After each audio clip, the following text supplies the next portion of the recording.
daughter-in-law left her laptop open on my kitchen table. That's how I found out she and my son had been planning to put me in a memory care facility and use my business to pay off their debts. I'm Franklin Marsh, 67 years old, former plumbing contractor. I built Marsh & Sons Plumbing out of nothing starting in 1991. Just me, a used van, and a phone number on a magnetic sign I stuck to the door myself. I ran it for 32 years, built it into something real. And last October, I stood in my own kitchen and read an email that told me exactly what my son thought it was worth. His name is Cole. He's 38. He'd stop by that Saturday morning the way he always did, just to check in, he said. Have coffee. See how things were going. We sat at the same table we'd sat at since he was in middle school. He asked about the business. Said he was just curious how the fall season was looking. I told him commercial contracts were solid. Residential was slower than usual, but fine. Normal conversation. He seemed distracted, left after maybe 40 minutes. Said he forgot he had something to do. He took his coffee mug to the sink and rinsed it, which he never did, and left. I noticed the laptop about 5 minutes later, sitting right there on the table with the screen still on. I walked over to close it. His email was open. Not just open, mid-conversation. A long thread. The most recent message was from his wife, Sabrina. Sent the night before. I didn't mean to read it. I read it. The subject line was timeline. The message below it was from Cole. He'd written it out like a project plan. Step 1. Approach Dr. Whitmore at Sycamore Ridge about an assessment. Step 2. Get the assessment completed within 60 days. Step 3. Use the assessment to establish that Franklin is showing early cognitive decline and is no longer competent to manage business affairs. Step 4. Initiate the transfer of controlling interest in Marsh & Sons to Cole Marsh as next of kin. Sabrina's reply said, "Does he have to know before we do the assessment, or can we frame it as a regular checkup?" I stood at my kitchen table and read that sentence 4 times. Then I closed the laptop and set it where he'd left it. I went and sat in the living room. I didn't call him. I didn't call anyone. I just sat there in the chair by the window where I always sit in the morning with my coffee. The same chair I'd sat in for 22 years since his mother Agnes passed. And I felt something shift in my chest the way things do when you understand something you can't ununderstand. Agnes had died of a stroke in 2002. She was 54. I'd raised Cole on my own after that. Kept the business running. Kept the house. Made it to every school event I could manage, which wasn't all of them, but was more than people expected from a man running a company alone. I thought I'd done right by him. I thought we had an understanding. I sat in that chair for a long time. Then I got up and went to my desk. I keep a filing cabinet in the corner of my home office, the old green metal kind that weighs about 400 pounds and has been in the same spot since 1998. Agnes used to say it was the ugliest thing in the house and I should replace it. I never did. I'm glad now, because everything is in it. I pulled the drawer marked business and found what I was looking for in about 3 minutes. The operating agreement for Marsh & Sons. The one Cole and I had both signed when I brought him into the company 7 years ago as a minority partner. 15% clearly documented, non-transferable without my written consent. Then I found something else I hadn't been looking for. Between the operating agreement and the tax returns from 2 years ago, there was a manila envelope I didn't recognize at first. Cole had stayed with me for 2 weeks last spring while his and Sabrina's townhouse was being re-roofed. He must have left it behind. Inside were credit card statements. 5 of them. Different cards. Combined balance just under $94,000. One of them had a cash advance from 7 months ago for $22,000. There were also 2 letters from a collections agency regarding a personal loan that had gone into default. I laid everything out on the desk and looked at it. He wasn't doing this out of malice, not entirely. Cole was underwater and he was looking at the business the way a drowning man looks at a dock. Marsh & Sons grossed just over $800,000 last year. He'd done the math. If he controlled it, he could use the income to service his debt, stabilize his finances, and I'd be somewhere quiet and managed and not asking questions. I put the credit card statements back in the envelope and put the envelope in my own filing cabinet. Different drawer. I turned off the desk lamp and went to bed. I did not sleep for most of that night. I thought about the email. I thought about the word assessment. I thought about Cole at 10 years old asking me how a pipe fitting worked, crouched down next to me in somebody's crawl space, holding the flashlight steady without being asked. I thought about teaching him to drive in the parking lot behind the ShopRite on Route 9. I thought about Agnes and the way she used to describe him. That boy has your stubbornness and my charm, which means he'll either go very far or drive us both crazy. She'd been right about that too. I thought about a lot of things. By about 4 in the morning, I had made my decision. Not out of anger. I want to be clear about that. By the time I decided what I was going to do, I wasn't angry anymore. I was just clear. Monday morning, I put on my good shirt, the blue Oxford Agnes had bought me for Cole's college graduation, and I drove downtown to see my attorney. His name is Frank Kowalski. He's been my business attorney for 19 years, handles everything from contracts to liability. His office is on the 3rd floor of a building on Commerce Street, old brick exterior, coffee machine that always smells like it's been on too long. He was available at 9. I was there at 8:50. I told him everything. The laptop, the email, the timeline, the phrase establish cognitive decline, the operating agreement and what it said about ownership transfer. Frank listened with his hands folded on the desk. He didn't interrupt. When I finished, he was quiet for a moment. "Let me ask you something," he said. "Do you have any diagnosis? Any documented medical issue that could be used to support a competency claim?" "I had a physical in August. My doctor cleared me completely. Blood work, cognitive screening, the full panel. Clean. Good. Keep that documentation." He leaned forward. "Under the operating agreement as written, Cole cannot transfer or acquire additional ownership without your written consent. He has no legal pathway to majority control without your cooperation or a court order, and a court order requires demonstrated incompetence, which a clean bill of health from your physician makes very difficult to establish." He paused. "However," I waited, "the assessment route is more aggressive than people realize. If they get a compliant physician to document even mild impairment, real or exaggerated, it creates a paper trail that can be used in a petition. It doesn't guarantee success, but it creates a fight, and fights are expensive and exhausting." I asked him what he recommended. He told me there were several options. A trust would protect the business from any future competency claims. A buyout of Cole's 15% would sever his interest entirely. A restructuring of the operating agreement could add explicit language making the transfer pathway even harder. Or I could pursue all three simultaneously. I told him to start on all three, and I asked him one more question. How fast could a business sale happen if I wanted to move before Cole realized what I was doing?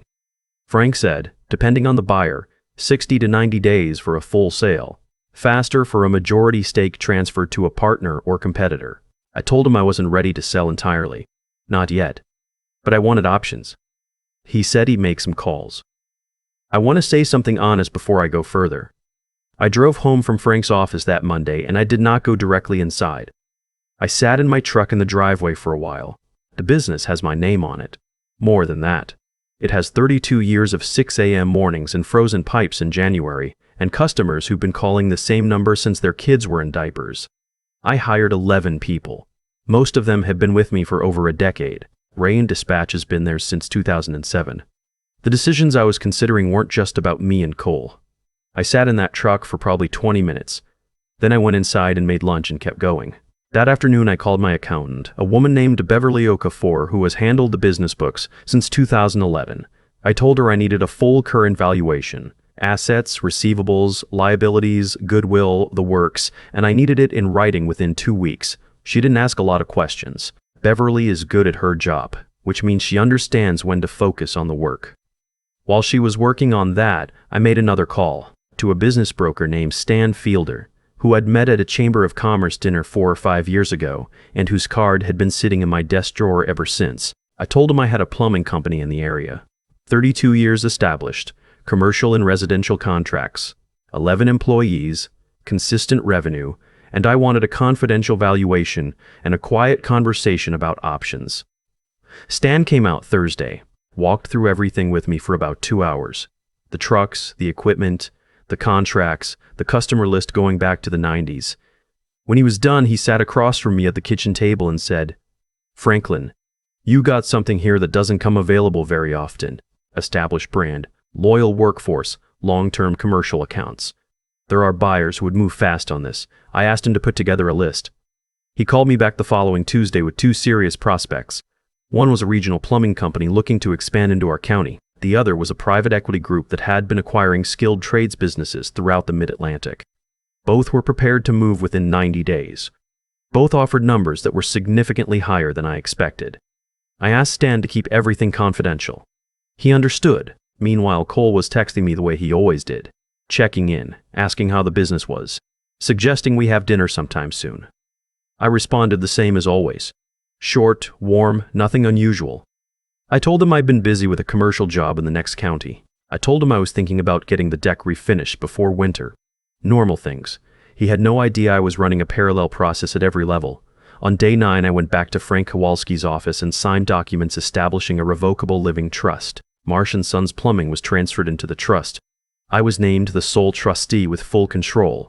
A successor trustee, Frank himself, was designated in the event of my incapacity, as determined by 2 independent physicians, not one, not a referral from a family member, not Dr. Term, Whitmore at Sycamore Ridge. 2 independent physicians with no prior relationship to my family. That clause took Frank about 45 minutes to draft with language tight enough to hold. He's thorough. That's why I've kept him for 19 years. On day 12, I initiated the buyout of Cole's 15% stake in the business. Frank sent the formal notice by certified mail to Cole's home address, as required under the operating agreement. The letter informed him that pursuant to Section 7 of the Marsh & Sons operating agreement, the majority owner was exercising the right of first refusal on the minority interest, at fair market value as established by a certified business appraiser. The appraiser's report was attached. Cole received that letter on a Thursday. He called me 3 hours later. I let it go to voicemail. He left a message that was carefully worded and calm, which told me he'd talked to someone before calling. He said he'd received the letter and was confused and wanted to talk. Could I call him back when I had a chance? I texted him the next morning. Got your message. Let me get through this week and we'll connect soon. Work's been busy. He replied with a thumbs up emoji. I didn't call him back. On day 19, I met with Beverly Okafor to go over the final valuation. The business was worth more than I'd estimated. 32 years of reputation and consistent contracts and a workforce people trusted had compounded into something substantial. Beverly laid out the numbers with the same calm precision she always brought to everything, and when she finished, she looked up and said, "You should be proud of this, Franklin. This is a real thing you built." I thanked her and meant it. I signed the letter of intent with the Regional Plumbing Company on day 23. Not a full sale, a majority stake, 60%, structured over 2 years with me retained as a consultant at a fixed rate for the first 18 months. My name stayed on the business. My people kept their jobs. The buyer wanted continuity and knew the value was in the relationships I'd spent 3 decades building. The final terms were better than anything I'd expected when I walked into Stan Fielder's office. I did not tell Cole. What I did instead was send him a certified letter of my own. I wrote it by hand first, 3 drafts, the way I always approached anything important.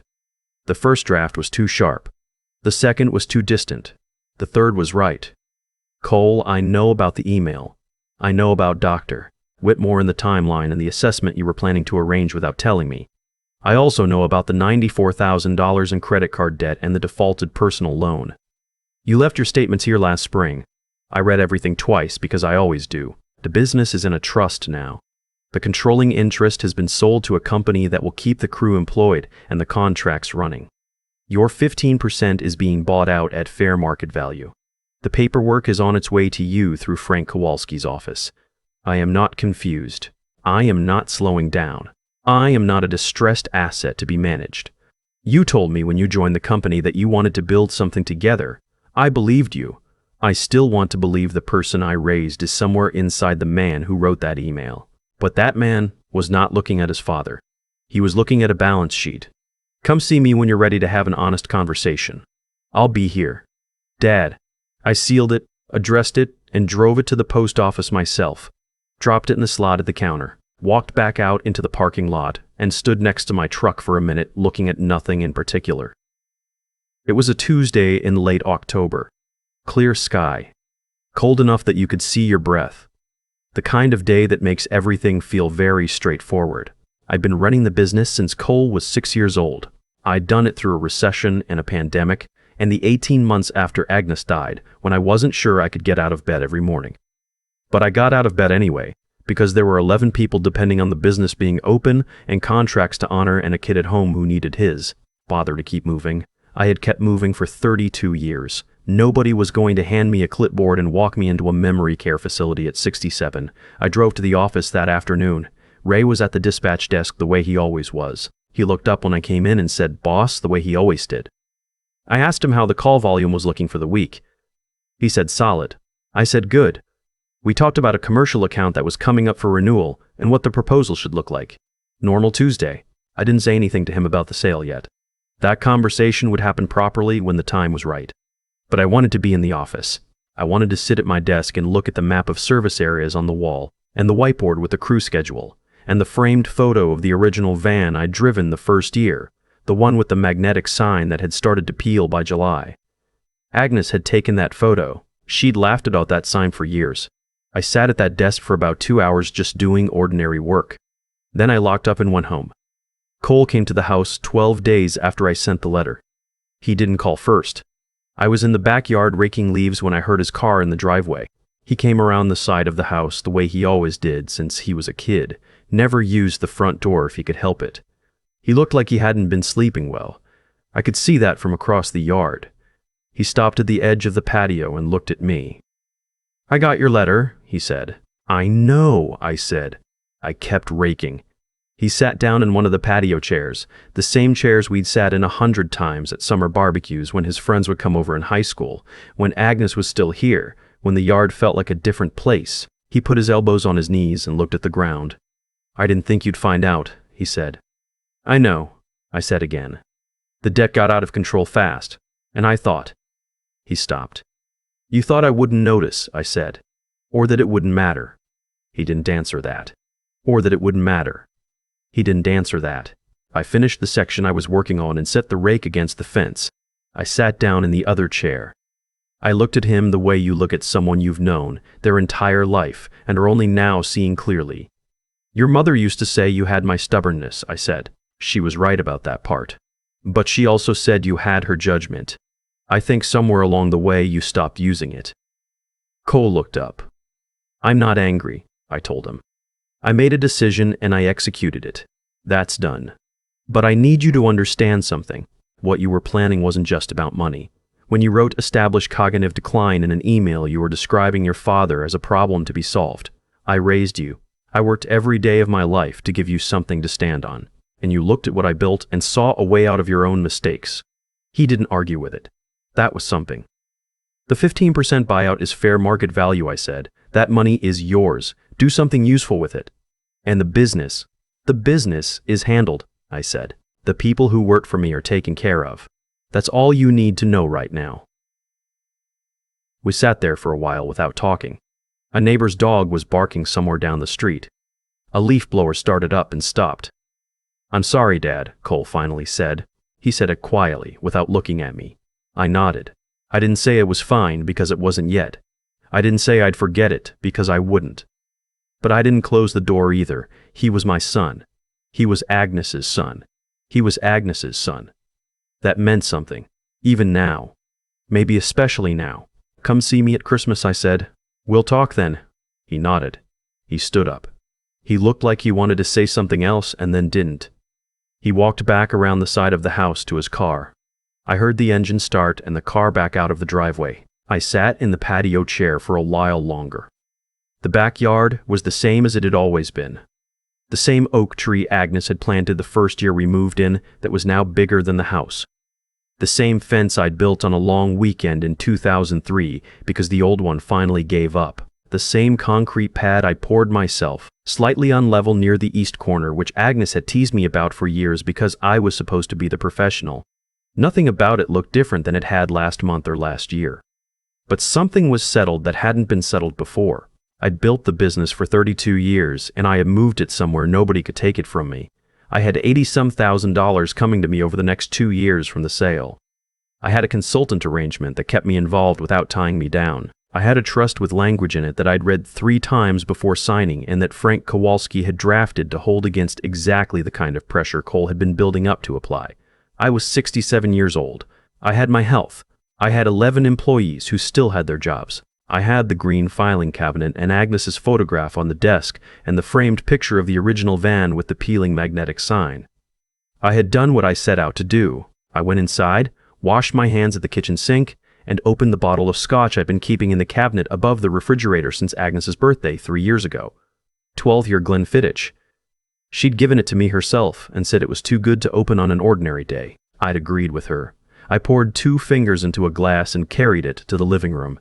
sat in my chair by the window, looked out at the street the way I had that Saturday morning when I'd sat there trying to understand what I'd just read. I raised the glass once in the direction of the hallway, toward the photograph of Agnes on the bookshelf, the one from our trip to Acadia National Park in 1998, where she's standing on the rocks at Thunder Hole and laughing at something I'd said.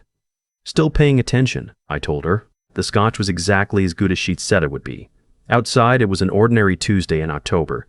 People were driving home from work, walking their dogs, getting on with their lives without knowing anything about Marsh & Sons or coal or a laptop left open on a kitchen table.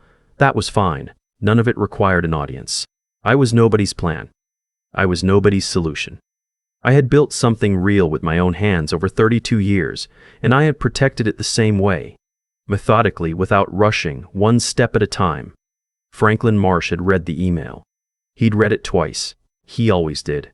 If any part of this felt familiar to you, if you've sat in a chair in your own house wondering what kind of people you raised, then you already know what this story is really about. The people who are supposed to love you will sometimes surprise you, not always in the way you hope, but how you respond to that surprise, what you do with the clarity it brings you. That's still yours. That's always yours. If this story meant something to you, share it with someone who needs to hear it. Drop a comment and let us know where you're watching from. And if you're ready for the next one, we'll have it waiting. I've had a long time to think about what Cole did and what it actually cost him. Not the money, though that's real enough.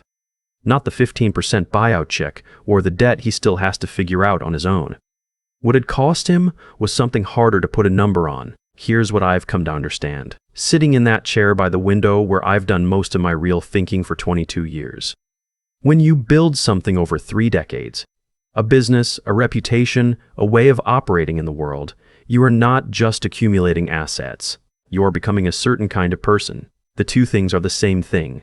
How I ran Marsh & Sons is how I raised my son. Carefully. Honestly. Without cutting corners when it mattered.